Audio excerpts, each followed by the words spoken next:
I've been asked by more than a handful of members to take us through some of the economic modeling work that we've been doing. I'm happy to do that. For one, I'm very proud of the work that this team has been able to do. And number two, this work is helping to really change the conversation in a lot of places. Many of you probably know about this, but I know that with the number of folks that are new on the message, on the meeting today, there are probably folks who are not familiar with our economic modeling work. And so this is fairly recent for us, and it's one of the reasons why we're so excited about it. But for the benefit of those who are new, we have developed a two-step economic modeling process to quantify both the direct and the induced economic benefits of passenger rail service to the community served. Now, we have made a point for many years of talking about passenger rail being an economic engine in the communities it serves. And so in 2018, we decided that it was time for us to be able to put some meat on that and to actually demonstrate why we make that case and why we make that argument. So the work that we do really helps us to demonstrate in a quantifiable way how even small ridership gains can produce outsized benefits to local economies and really more than justify their investments. So far to date, what we've done with our two-step modeling process is we have assessed 6 long-distance routes for the staffs of both the House Transportation and Infrastructure Committee and the Senate Commerce Committee. We looked at the City of New Orleans, the Empire Builder, the Silver Services, the Southwest Chief, Texas Eagle, and the Crescent. We've also done a comprehensive analysis of what it might look like to take the Sunset Limited to daily train, building off of the proposal a little over 10 years ago now that would have combined the Sunset and the Eagle.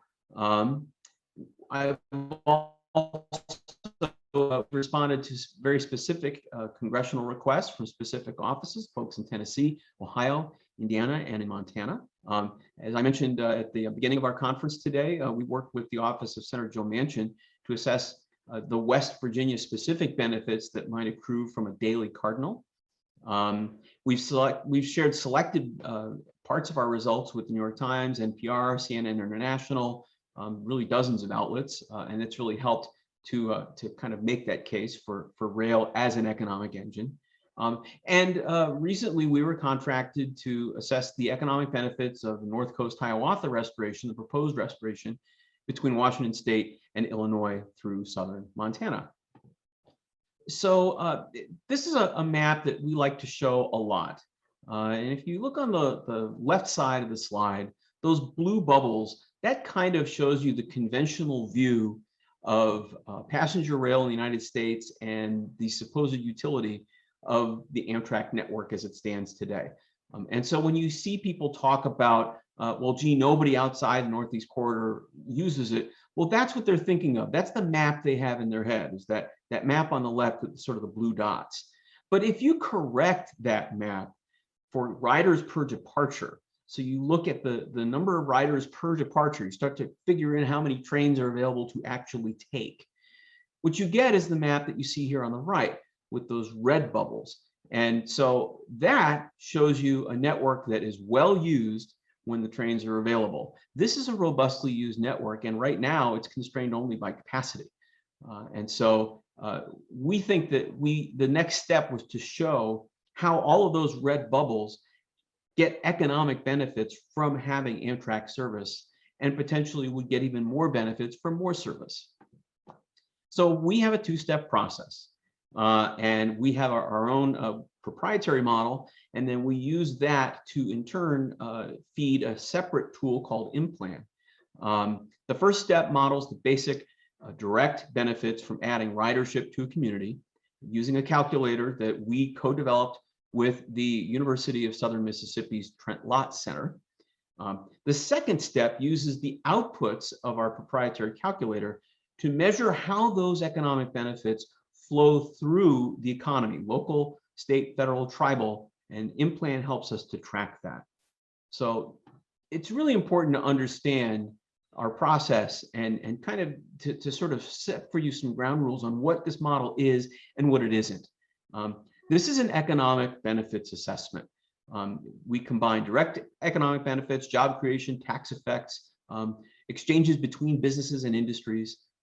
This is not an operations analysis. The kinds of questions that you want to ask in an operations analysis are not going to be answered by this work. This work is strictly a what if economic modeling tool that looks at, if I add this many riders or this kind of service in this sort of economy, what might result? And that's the purpose of our tools. We look at the direct economic benefits from travel and spending. We look at indirect benefits, things like job creation and tax effects. We look at the induced benefits from business to business activity. So we really do try to capture the true picture of rail's role as an economic engine in the communities it serves. So after our model identifies the new spending that enters a particular economy from rail service, the IMPLAN tool, which is a pretty much standard tool now across government and academia, traces the flow of that new money through other parts of the local economy and the extent to which those flows generate additional labor income, value-added benefits, and tax effects. So just very briefly, won't run through all the details in this model, but point being that we run calculations to create our initial output tables, and they're based on ridership and segment length. So our model's very much driven by ridership and the increment of ridership. We can adjust for an entire route, a segment of a route, a state level benefit, and so forth. And then we feed that into the outputs from that calculator into IMPLAN. And we bought a license to IMPLAN in part because it's a standard tool and everyone is familiar with the tool and is familiar with the outputs of the tool. It uses a matrix of data from the Bureau of Labor Statistics and the Bureau of Economic Analysis. It's very widely used. And so we're able to combine our raw inputs with the additional induced effects to come up with a broad picture. Kind of what happens. We did when we modeled the Sunset Corridor, for example, we identified an additional $117.8 million in annual benefit over and above our direct model results. So I wanted today to share with you some of the results that we have seen from our economic modeling. There's a lot more out there, and some of it is frankly way too much to share in a single slide deck, but we're happy to talk about it, and we're really proud to share it. So let's start with the Sunset. We looked at what would happen if you took the Sunset Limited and you ran it daily. And our starting point was the original plan a few years ago to combine Sunset with the Texas Eagle and make that a nice daily train in a single run. And we concluded that this would be a truly long overdue shot in the arm for all of the states that would be served, but particularly for Texas, for California, and for Arizona. We calculated that the annual benefits from a daily Sunset Limited would be about $212 million. And so that is a lot of components to it. So you have additional direct travel and spending. So that's an increment of additional direct travel and spending that would be induced strictly by the availability of that service. That's going to be about $10.8 million, we think. There's another $34.5 million in indirect job creation and tax effects that would stem from having a daily Sunset. The business to business activity comes to about $63 million. And that's industries doing business with one another because the train exists and because of this additional economic activity that exists within the communities. We also calculated, the IMPLAN tool calculated $14.6 million in incremental new annual tax revenues, local, state, federal, across the 8 served states. And that's mostly from the business to business activity that would result. You also avoid $30.9 million in road and highway costs. We also found that the ridership really could be among Amtrak's strongest among the Western train routes. So let me explain briefly why this might be true. And it's kind of hard when you talk about models and economics and the various factors and multipliers and so forth. input-output models, it's hard to get your head around sort of the practical explanation as to why this might be true. But if you stop, take a few steps back and think about what passenger rail does, this will make a lot of sense. So if you think about what a passenger rail train is, in many ways, a passenger rail train is kind of a freight train for wallets. The passengers get on the train and then they go somewhere else and they get off. And when they get off, they spend money. They have to have someplace to stay. They eat, they drink, they buy things. All of those dollars get injected into the local economy. Some of those people would have visited that community anyway, but there's a fraction of those people that would not. And so one of the things we like to do is, as part of the larger model, one of the factors we like to capture is that fraction of people who might not otherwise travel at all, who will nonetheless take the trip and spend the money and inject it into the local economy because the train exists. And so one of the things that our model does is it looks at that sort of incremental difference. It's not the entire value by any means, but it is a factor in the larger economic value of the train. And then if you think a little broadly, right, we have the restaurants, we have the bars, we have the hotels, with the rental car places, all the rest, the tourist attractions. Those places have staffs. Those staffs have jobs and are paid because of the traffic of people that come to support those establishments. Those people in turn buy food, pay rent or pay their mortgages, they pay local taxes, and so forth. And because those factors exist and because those people are doing what they're doing, the communities have industries to support across one another. So you have instances where wholesale purchases have to take place in order to support the activity that's going on in the economy. In-plan helps us to capture that sort of third order effect. So when you start to analyze the people coming into a community, the people leaving a community, they're spending money where they are, and in many cases, they're not driving. And by not driving, they're not putting wear and tear on the roads. And so there's a pretty well understood formula for calculating cost per mile of vehicle miles traveled, or VMTs. So when you remove vehicle miles traveled from the roads, you remove those associated costs. Our model accounts for that. At the same time, we know that that there's a certain level of fatality that is associated with a certain number of vehicle miles traveled. And so the same thing applies. If you take those vehicle miles traveled out of the system, you reduce the level of fatalities.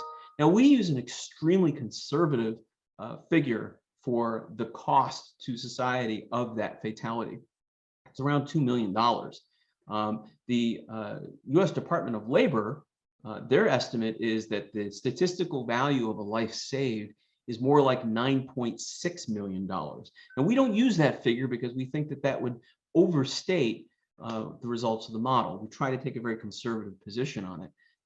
But those are the kinds of factors that also come into the model. So when you start to look at additional riders, additional money spent in the economy, additional businesses locally that are supported, jobs created in the local economy, traffic removed from the roads, maintenance spending on those roads that local and state governments no longer have to spend, and the reduction in pollution and fatalities, all of those together create an economic benefit. So that's kind of what's behind the Sunset Limited number that you see here, $212 million of annual benefit, about 4 times what we spend as taxpayers to support the route today. So that's a pretty good return. As I mentioned earlier, we have done some work to look at the plans advanced by the Big Sky Passenger Rail Authority to restore some kind of service through the southern part of Montana that would largely duplicate the North Coast Hiawatha that we lost a few years ago. Our estimate there, based on ridership, is that the value to the served states would be about $270.6 million every year.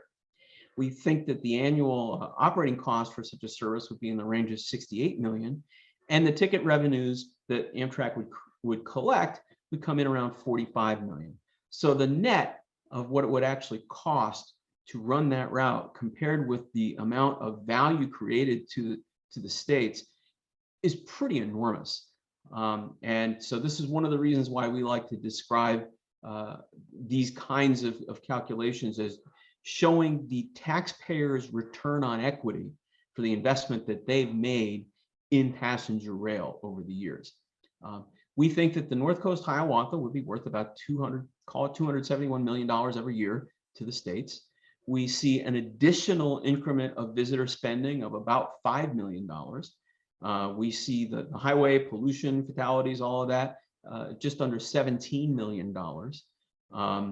We think there'd be new incremental labor income of about $44.1 million and induced business-to-business activity of $88 million.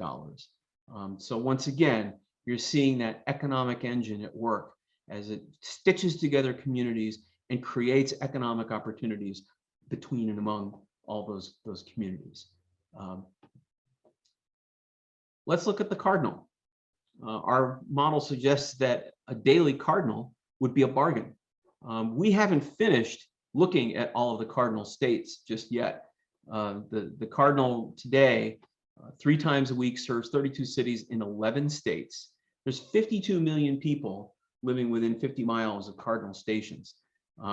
So we haven't even scratched the surface. We've so far looked at West Virginia, Kentucky, Indiana, and Ohio. We did this in part to support some congressional inquiries as what became the Infrastructure Investment and Jobs Act was coming together in the Congress.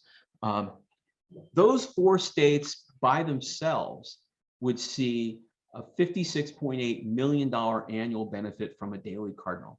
In West Virginia alone, we shared this with Senator Manchin's office early on, we think it comes to about $22 million a year. Now, compare that to the roughly $22 million Amtrak spent in 2019 on the entire Cardinal route.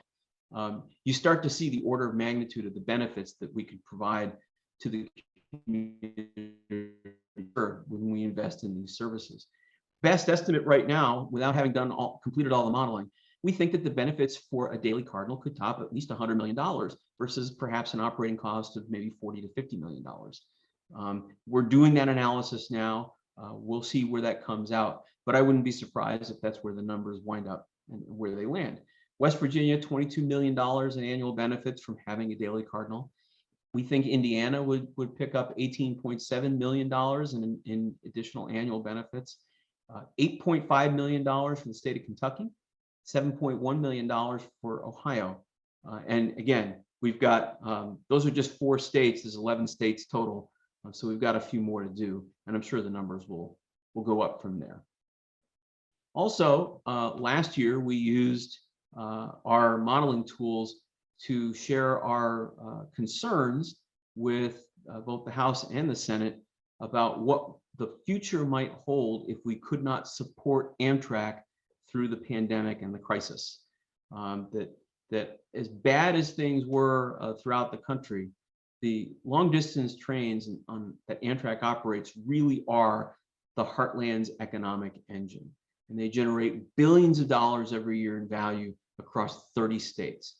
And the committee staffs asked us to look at certain routes, selected routes.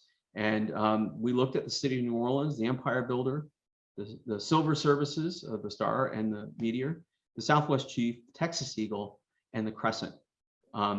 And the benefits were pretty dramatic. And we also wanted to characterize the losses that resulted to those communities from the loss of service when they went to 3 times daily or 3 times weekly.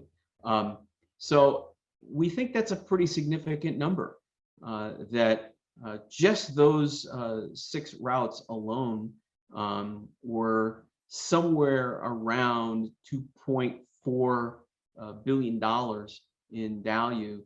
And we think that conservatively, the long distance network as a whole contributed, call it $4.8 billion of value to the overall US economy. Amtrak as a whole contributes something around $7 billion. And that's not including the direct spending that Amtrak engages in. This is strictly modeling the economic effects that we talked about. So whether you look at those services or the Cardinal efforts or the Sunset efforts or the North Coast efforts, we've been making a lot of use of this modeling tool, the one that we built with the University of Southern Mississippi, and then combining that with the sort of the next order effects that we can get from combining the results with the in-plan off-the-shelf tool. So we're not finished. We've got a lot to do. As I mentioned, we got to finish the Cardinal. Lakeshore Limited is right up here next in the list. We want to look at the Lackawanna cutoff. We'd like to model out the individual Amtrak Connects US routes. We also are going to use this tool to help us support the Federal Railroad Administration's long distance study that is going to have to take place, as you saw earlier here, fairly quickly.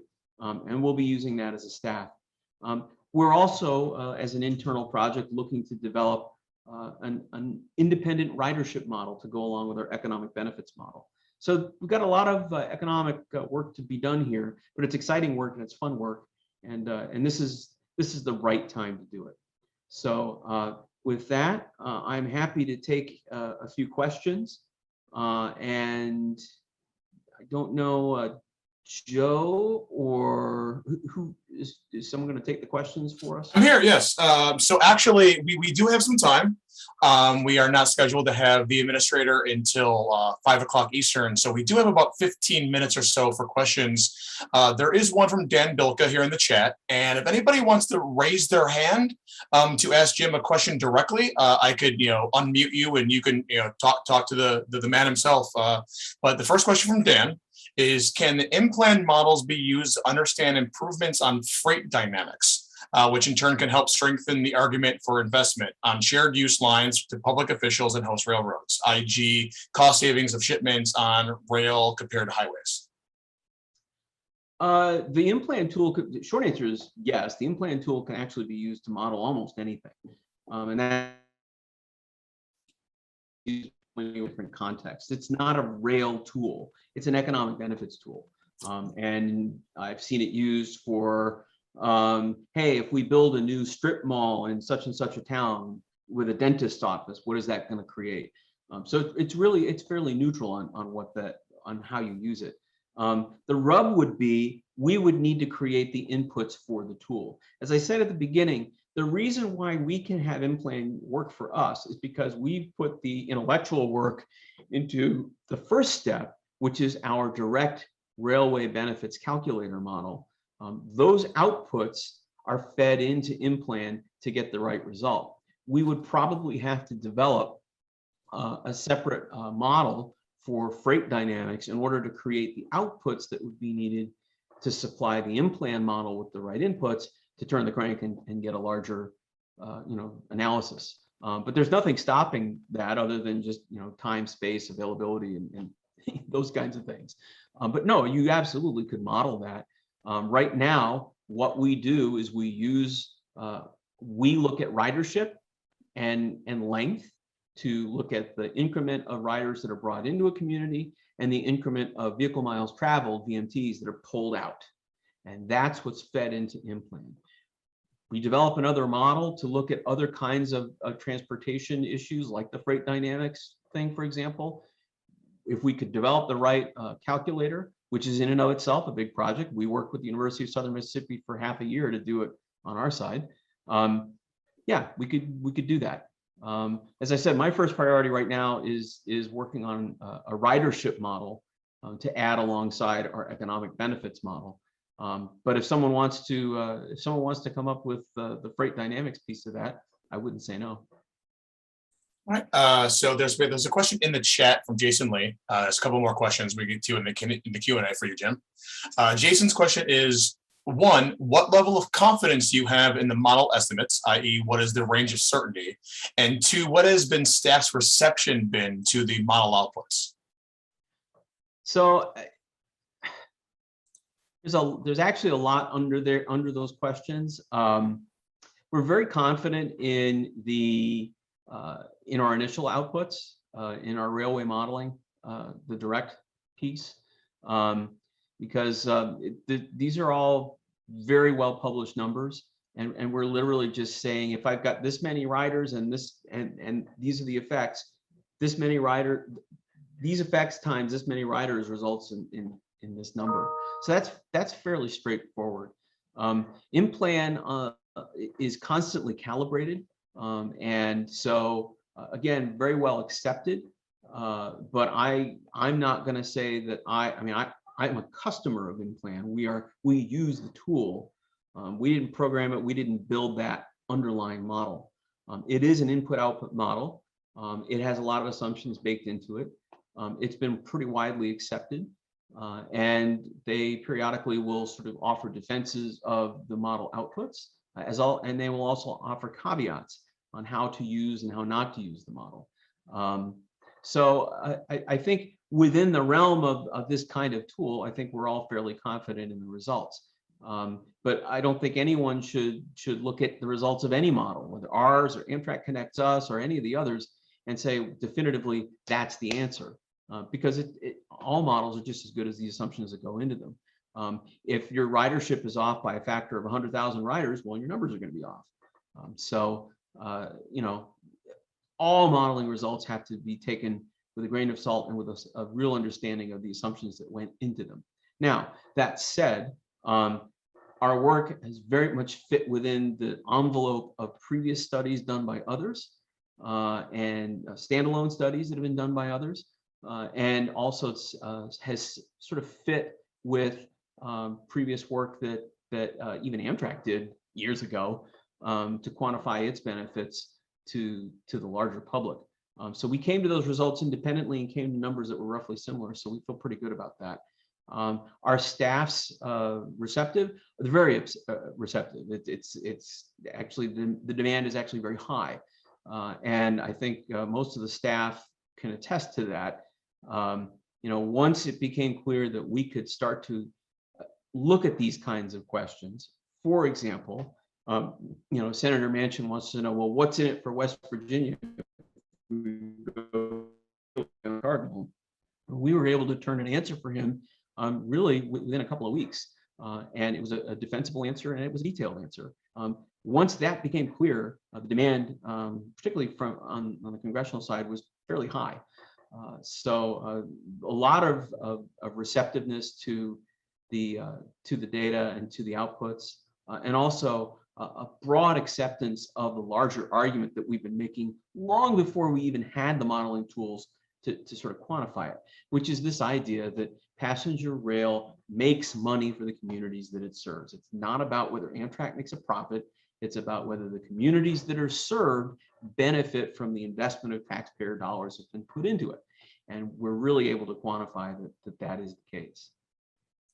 All right. So actually, we have Robert Fisher has his hand up. I do want to get this one question real quick from Kim, because it does kind of bounce off what you just answered from Jason. So does this model and resulting analysis have widespread acceptance and endorsement? Are there others competing with us, our association, to offer similar service? Well, the short answer is yes. All of the sort of the large consulting names that you might think of, like an HNTV or Econ or something like that, they're all capable of doing this kind of work, and many of them are asked to do that. I think that I believe that where we are unique is in taking both the calculator results on the direct benefits, which again we spent a lot of time iterating through every one of those factors, and then we look at about 40, I think it's 47 individual factors that we evaluate in our calculator. That was a lot of unique work that was done alongside the University of Southern Mississippi. I would like to think that while that's based on publicly available data, we think that the work that was done is unique, and the combination of those factors is unique.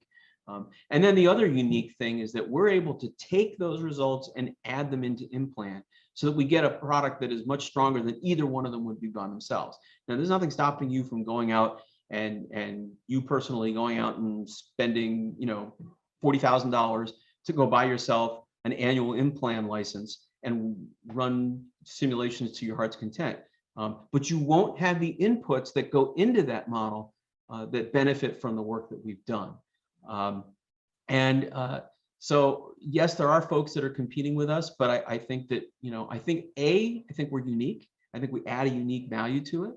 I also think that we add a unique element of speed because we have the calculator, because we have the tool in hand.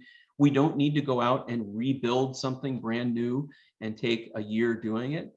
We can move pretty quickly if a well-formed request comes across our desks. And then lastly, we have to be naked about this. We are a nonprofit. We are dependent on fundraising and member dues and contributions to keep the lights on and to keep the work going.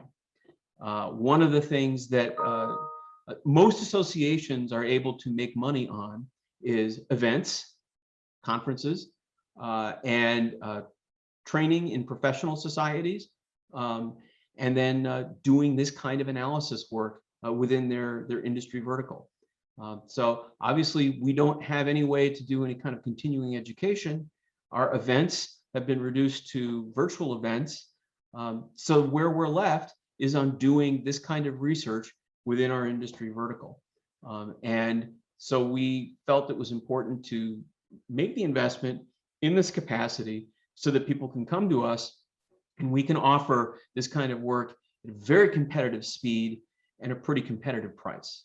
And so that is one of the reasons we've done it. I'm going to be very transparent about it. We wanted to get into this because it is a business line that we can do that supports our mission, helps us advance our cause, but also brings money in the door that we can use to continue our work on behalf of the American passenger. We have to find ways to keep the lights on, and that's one of the ways we do it.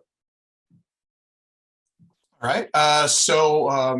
Robert Fisher has his hand raised, so I'm going to allow you to talk there, Robert. You can ask a question of Jim.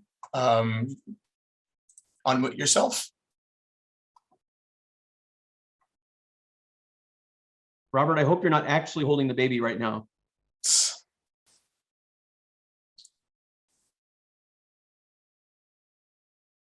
Robert, are you there? I'm sorry. Oh, I guess it's on mute. Okay.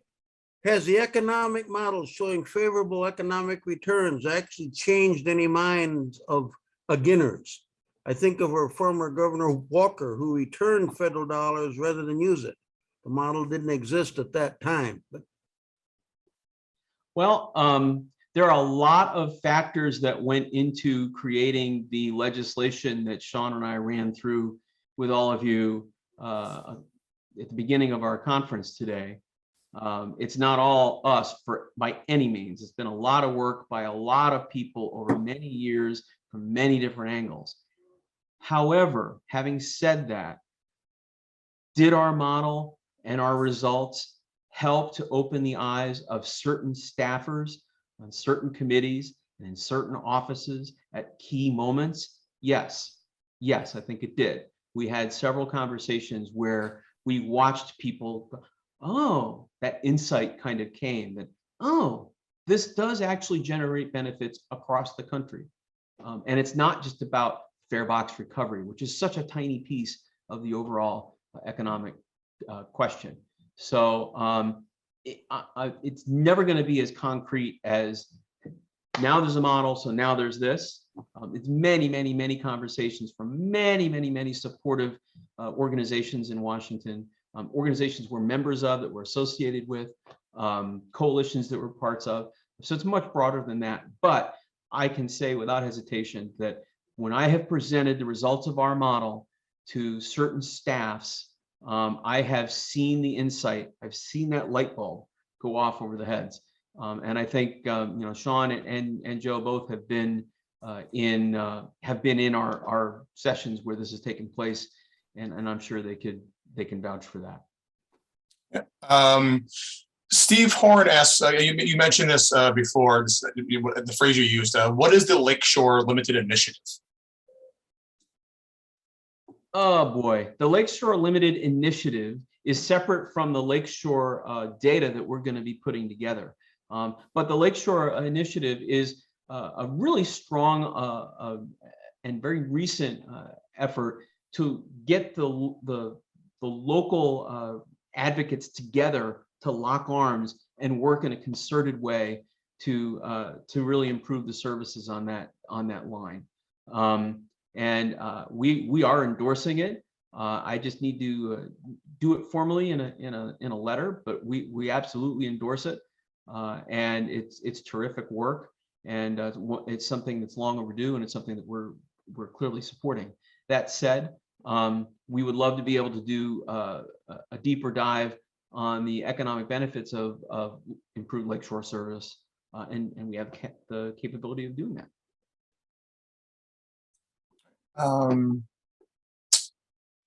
Have we or anybody out there, this is from Brad, has anyone done a study on the Pioneer? Not yet.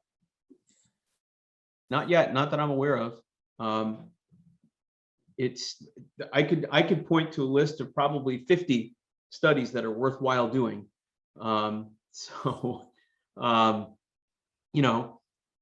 Pioneer obviously jumps very high on the list. There are a few services like that would jump very, very high on the list. But as you can see, we're talking about a lot of expansion. We've got the NPRAC Connects Us map. We've got this enormous slug of money coming in, some of which is guaranteed, some of which we'll have to go fight for. But all of that really only gets us part of the way there. And we still need to improve the services we have. We still need to replace the superliners. We still need to make sure that we have modern amenities on our long distance trains. We still have to make sure that the Northeast Corridor bounces back. We still have to make sure that the tunnels don't collapse. We still have to make sure that so many other things like that take place. I'm happy to do a study if someone were to come forth and ask us for it. But we're limited in how many things we can do in the short period of time. And Joe, I think we're probably up to having Mr. Bose on.